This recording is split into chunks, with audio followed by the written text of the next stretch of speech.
Howdy fellas, Frankie Day back again on YouTube. Okay fellas, this evening YouTube I got three new kits for my stash pile, and a little bit of a waffling here, and that'll be about it. I have a little problem yesterday fellas, yesterday morning.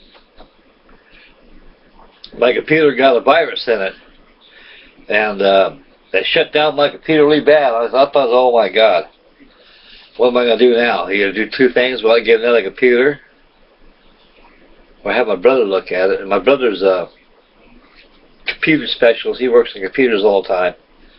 And he found out the problem. I had a bunch of Trojans. They ate up all my files. Everything I had on there was gone. So he had a recovery disk and everything like that. He got everything going. So right now he restored my computer as if I just bought it off the shelf today. And I got stop sign, antivirus. See, I got Windows 8, fellas, and my Windows 8 on my computer has so much Windows Defender, they say. And my computer keeps on going to these updates all the time. And Lord only knows what goes to those updates. That's probably how the virus got in there. And somehow it disabled my antivirus. It got in there and lay dormant for a long time, and popped out, and there it goes. So I got proper antivirus right now for it. It's a new software put into it. So my computer's all been restored. I had to go back and ante up all my websites I have my favorites list, and get all those all done, and do all my passwords. And it's not easy, folks. It's not easy. So I'm back right now, so I'm glad I'm back on here again, so I will be able to present this. That's enough waffle on that. So everything is back to norm, guys. And thank God my brother, he saved my bacon. Saved you a lot of money too. Okay, fellas, went down to my favorite hobby shop I always go to. Went down and went down to Spade's hobby shop and seen Russ down there, and he said, "Hey Frank, got some stuff here." So, "Oh well, you always do." So I went about 3 kits, and I'll show it to you right here. And before we get into them, though, I'd like to tell you something about the hobby shop I go to. And I asked them, say, "Don, Russ, is there any chance I can be able to bring a camcorder here or something, a camera or something? I can come in here and take a picture of all your shop, and so I can show it to all my friends in YouTube land?" He goes, "Yeah, Frank, that'd be perfectly fine. It might be good advertising. You never know, Don. You know, never know, Russ. And it could inspire you to something." So anyway, probably next week I'll probably take my video camera down there and shoot the hobby shop. Do the same thing that Alex did at his hobby shop. And you guys be pretty well amazed what kind of hobby shop I go to. This hobby shop here deals with mostly stuff like I got behind me. Old stuff, old models I had for many years. See, what he does, I found that his secret was gets all these old kits. I thought he dealt with Rare Plane Detective, and that's one outfit I don't want to fool with. I mean, I got stuck for a B-17 right there, and never came through. I promised Mark Speedy 197. I promised him an airfix 172nd cell B-17, and it never came through. And so I'm out of money, and I'm pretty sure he'll make it good for me, though. He just didn't have the kit there. Like he said, he sold them, and they're awful hard to get. And perhaps if Airfix may reboxing. Yeah, I think Airfix will. It'll be a new boxing. Old kit, but new boxing. So that'll be that on that one. So anyway, folks, I went to the hobby shop. He deals with a lot of models. So I found out his secret, guys. He more or less deals with collectors that pass away, and they take their stash and they give it to as a will. They write down in their will, all my stash goes to this hobby shop, so that you keep the hobby shop up and running the whole time. And that same thing I'm thinking about doing with my stash. When the good Lord calls on me, I like to be able to make a will out and have all my stash of all my kits I have not built, which I accumulated over the years, put up the board, and I'd be able to will these off to the hobby shop, and they can be able to sell them. So that's a good thing. So that's a very good thing. I'd rather do that than have the hands of people out there grabbing stuff right and left, you know, and don't know the value of it. So enough that chatter. We'll get on to the real deal. This will be the basis of the video. Okay, guys, I went down there today. I bought 3 kits today, and I got some more of these X-Frog kits. I bought two today to my collection, and these are very handsome little gem kits. I mean, I really enjoyed the heck out of them. Starting out with these 2 baggy kits, guys.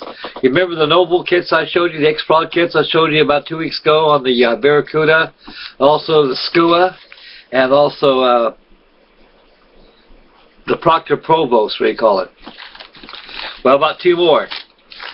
About this little job right here. This is called the Gloucester Whittle. Now, I like that. That's a sexy little airplane for the day. It looks like probably shortly during the beginning of the Cold War, or perhaps late in World War II. It looks like it's pretty much a late World War II design. It probably was. So like that of the Gloucester Meteor. So anyway, this is a handsome kit. This is an X-Frog kit, bagged and tagged by Novo, which is a Russian outfit that builds that makes these kits. And the back side of it has a color schedule. Looks like it's trainer yellow on the bottom, camo dark green over dark earth, which is pretty common. And the kit has a handsome array of parts there. And I'm afraid to take out the baggies, fellas. Once again, like I say, you know, if I take them out of the baggie, these parts, there's a lot of parts off the sprues. They're just running loose. Matter of fact, there ain't no sprues on these bag kits. None whatsoever. They're just running wild. I also noticed in the Whittle kit, you got 3 pilots there. You got 2 pilots standing figure on there. Huh.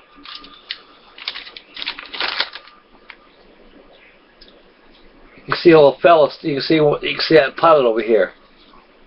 He's standing up. They got him on a pedestal. This is the Gloucester Whittle Pioneer. This is an old X-1962-63 frog kit. Lastly, this is a gem of a kit. It's the Western Lysander. These are 1/72 scale, fellas. And this kit contains sprues. And the Whittle doesn't. Must be just a sum of parts. So there is the Western Lysander. This is an X-Frog kit under the licensee of Novo, which bought the frog molds when they went out of business. That concludes those 2 kits, fellas. We got something special coming up, boys. I went today and got Porcupine. Now, somehow, this is one airplane I can't get enough of. Is the airfix reboxing of the old 1960 tooling kit of the short Sunderland flying boat, dubbed as the Flying Porcupine by the German Navy, German Kriegsmarine. There's a beautiful box art in here, fellas. I just love these new airfix boxes, all nice glossy red and stuff, you know, and it really sells the model. And airfix is getting their game together. They always had, but with this new stuff nowadays going in there, these kits can't be beat. So this is a typical short Sunderland flying boat. You just dropped probably a couple of mines or on top of the big boat right here. And so I imagine the Kriegsmarine ain't very happy about having their sub sunk. But there's no rules of war, fellas. War is nasty business. And this is nothing but the 1960 retooling kit, fellas. As a matter of fact, the best in-box review of this kit has ever made is done by our Lenny, which is Model Pro 72. And since we're on the subject of Lenny's short Sunderland flying boat, he did a Class A1 job. This man duplicated the short Sunderland in its elements. He did a wonderful job by showing the chipping and the weathering of the paint because of due to salt air, immersion of seawater combined, wear and tear. Things get old like people, and they show their age. So this kit here is right here. It shows you the weathering effect. This is the same weathering effect that Lenny done on his short Sunderland. He did a very beautiful job, guys. He had the rigging on the pontoons, on the floats, on the wings, did all that real good. Incidentally, folks, like I say again, this is a 1960 old tooling kit. The only difference is it's molded in light gray plastic instead of traditional white. Now the kit here, it's in the baggie. This is about the third time I opened up the kit. And this is a big model. It's a big model. 1/72 scale. It's very big. Now I got that 133 scale one. There's a card kit that I'm building by Fly Model. Now I'm working between that and the B26 Marauder, so I'll have both videos shaken up. This B26 I'm doing behind me. I'm doing a build thread for papermodelers.com using that kit right there. And so I say, hey, what the hey, you know? I could make a build thread on that, take pictures of that, and upload them on there for the build thread, show the construction of the kit itself in general, and I can make a video. I can kill two birds with one stone. So, getting back to the Sunderland, folks, it's the big kit, comes in a bag, and you got a lot of parts that are loose in there. And those propellers right now. This kit here is pretty ancient. There's some flash in it, folks, but it's treated the same way as the 1960 kit. You got a lot of parts in there floating around, and the propellers are running loose. And you got some attached to the sprues. The thing I'm worried about is the loose props. Make sure you don't break the propeller blades. Otherwise, you got to glue them back on. So that's apparently I made a pretty good visual inspection on the propellers. I got 2 loose and 2 are on the snow. I got 3 on the sprues and 1 loose, so their blades are intact. I'm happy. Okay, guys.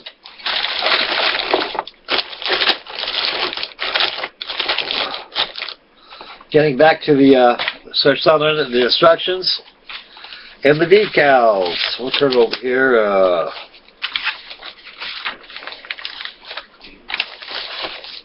Start with the decals first, folks. Once the kit is opened up, underneath the baggie, there's decals and applications for Airfix Club. Which I think is a pretty good idea, folks.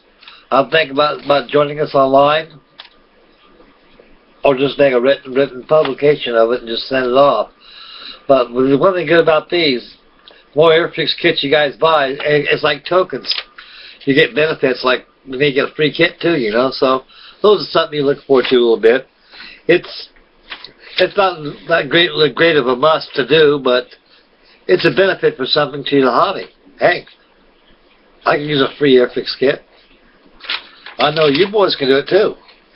Okay, guys, the decals here are nothing more but the typical old 1960 release Airfix decals. They give you your roundels, as you can see, and you got 2 for G for George. You got your fin Union Jack on for your fin, so these are the only decals that there is to the kit.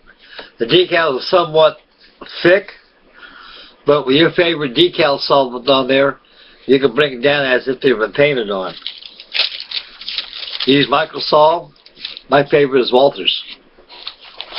Okay, we'll put the Airfix Club application over here next to the decals over here. Now it's instruction time.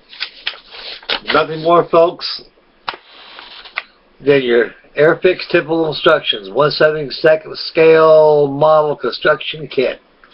That's what I like about that. Years ago, the old Airfix instructions used to have silhouettes of the aircraft related to that scale. It had a B-17 on there. You had a P-51 Mustang on there. Then you had a World War I job on there. And it shows you all the airplanes, all the kits that's produced by this company, all related to the same scale. So 1/72 scale is pretty much a highly must for all collectors in mind. Okay, once you open up the instructions, they give you nothing more but do's and don'ts, the typical instructions. They It's very bilingual. It's English and German, Spanish, French, and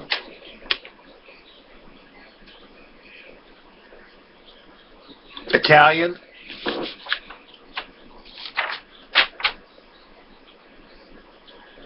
Other languages too, I'm not too familiar with.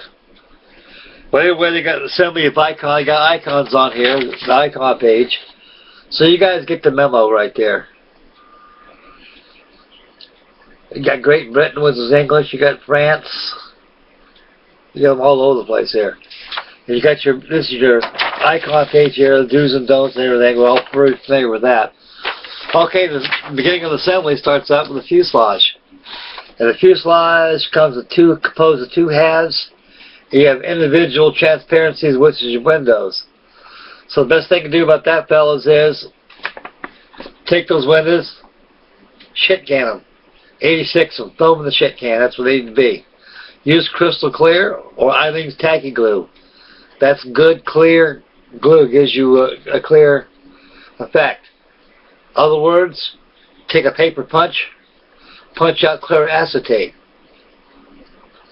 And you can take an acetate very gingerly using white glue and glue them just on the flush of the outside of the airplane. There's all kinds of methods though. But if you want to go this, the only bad thing about this, folks, once you put the transparencies inside the fuselage, and you add masking like that, sometimes the windows will pop through or pop out. All that work is lost, that masking. So the best thing to do is just get rid of those little portholes. Get yourself some crystal clear by Micro. Either that or these tacky glue. Take a nice little brush, fill in those little portholes, let it set and dry. It'll dry clear. Less masking you do. Only masking you need to do is just on the turrets and the canopy itself.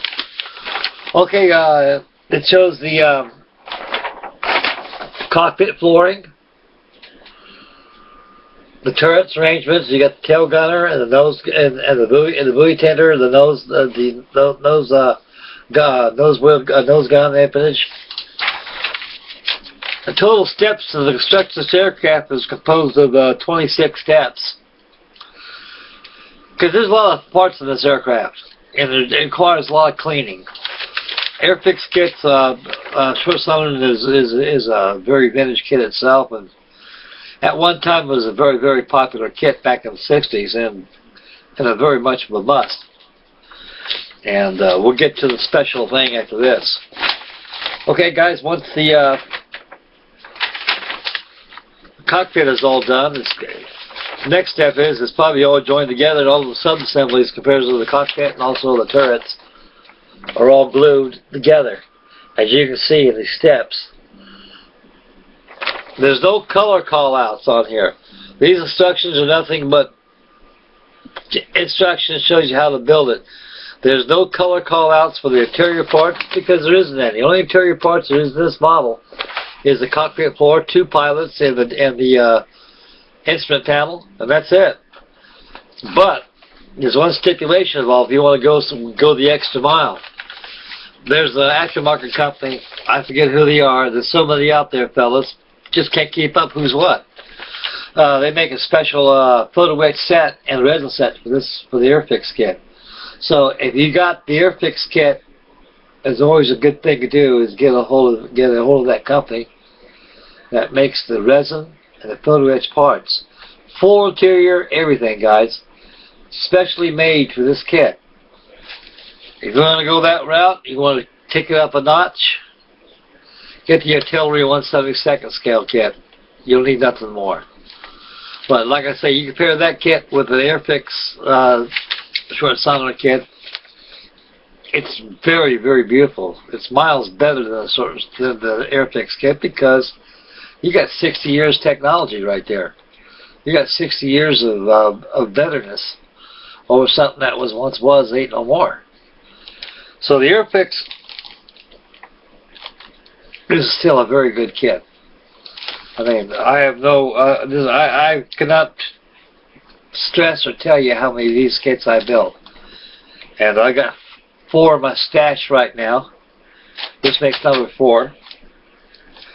Rims on it, like I feel, not overdone, but you could be it's a lot more smooth by taking wet and dry sandpaper, 220 wet and dry sandpaper, preferred wet. Then you can be able to sand down low relief of the rivets. Because you got to realize, guys, this is a 60 mold. This is a 1960 kit and new boxing.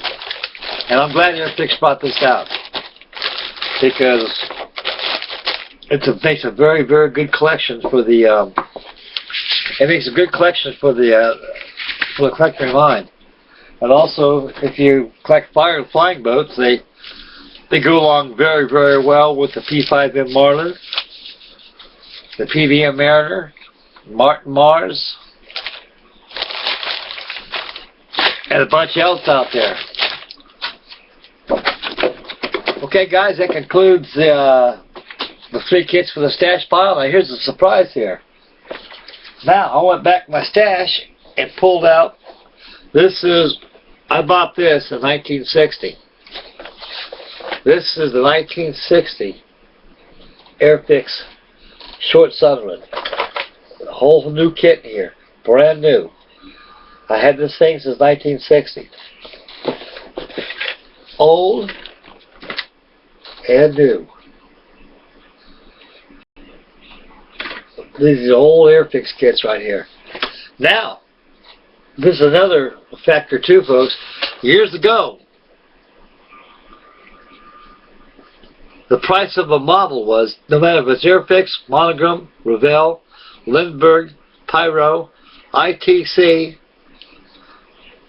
Aurora, all those old Stonebacker, all those old models, man. They always had the price tag on there. That's how much I paid for this thing 60 years ago. It cost $1.98. Tax back then was 2 cents. 2 cents on the dollar. So I paid an even $2 for this model. 2 dead presidents I paid for this. As you can see, there's a lot of shelf wear on this thing because I had it for many, many years. And you guys said, okay, Frank, open up the box. Let's take a look at that thing. My pleasure. Okay, guys.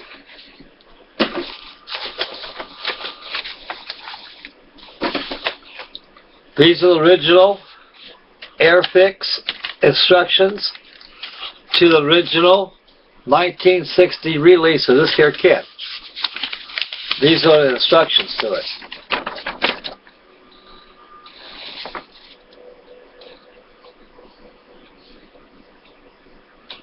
You got white, extra dark sea gray, slate gray, and light gray.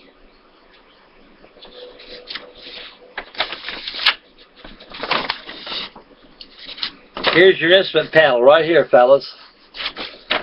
You cut that out, you put it in your instrument panel. These are nothing but exploded views of the parts of this kit. These are all the parts of the kit.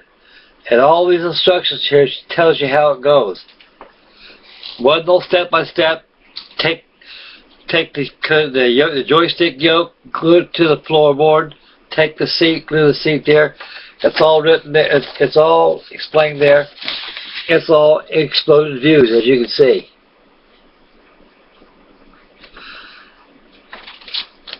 And there's color call-outs and the instructions that tells you the bottoms are painted yellow. And they say refer to the last sheet for the color schedule. On this Sunderland, the paint schedule on this short Sunderland flying boat is extra dark sea gray over dark slate gray, white, gloss white, with light aircraft gray in the bottom. Remember those decals I showed you guys? 2 for George. I still got my rigorous decals. These are still good shape. A little yellowed, folks. These are the same decals that they're on the Airfix kit, except they're pretty much of the correct color. These decals are still good. They're glossy. still good. And I had this kit for years, so it's my pleasure to show it to you guys. And of course, again, it's painted. It comes in white plastic.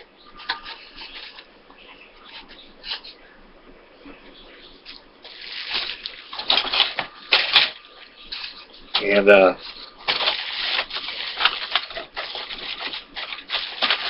I had this for years. I'm very happy that I've had this, you know, in my collection. And when I was in the Navy, I went to a lot of places at hobby shops. When I went in foreign countries, I always went there. I always ventured to hobby shops. Spent my Liberty hobby shops. Came back with a bunch of models. Sent them home to Mama.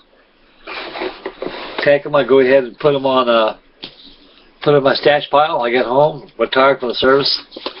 I can build them. Here's one of them right here, guys. Here's one of them. I was 20 years old when I bought this. Many years ago, fellas. Many years ago. Okay, guys. Before I close down here, I got some new software uploaded on my computer.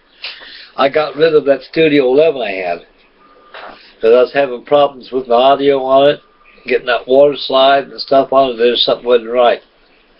And so with this here video I got with new software I have now, my videos are a lot more superb. And so I got another video coming out of my B-26 Marauder, and I'd like to show it to you right now how much I got done on it. But tomorrow I'll post either later this week I'll post another video of it.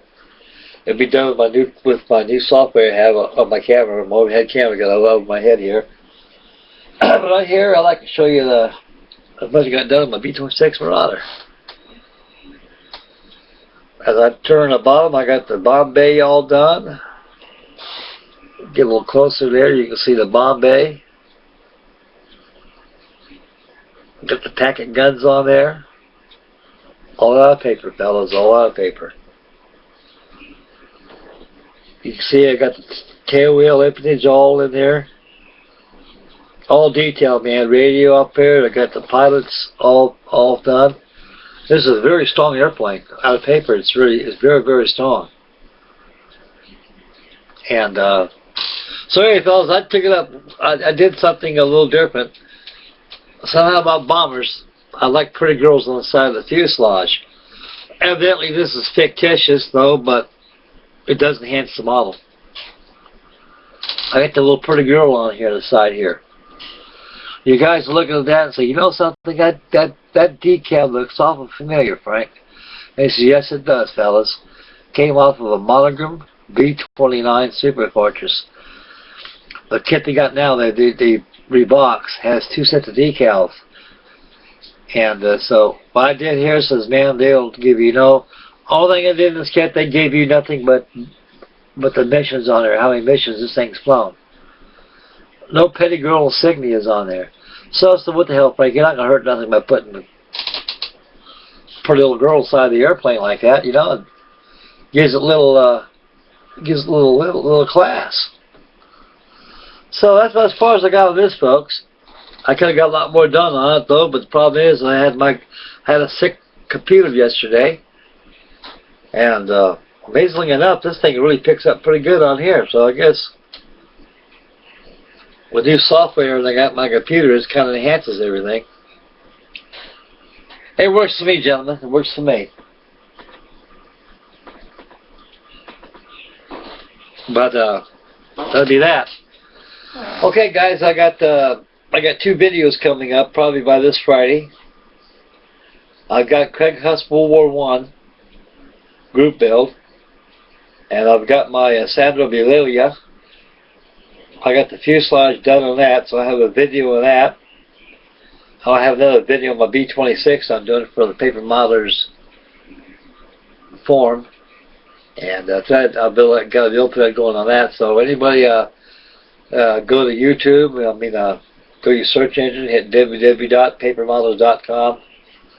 My username is Decade. You see all my builds I've done there, everything I got. I guess I'm planning all over the place.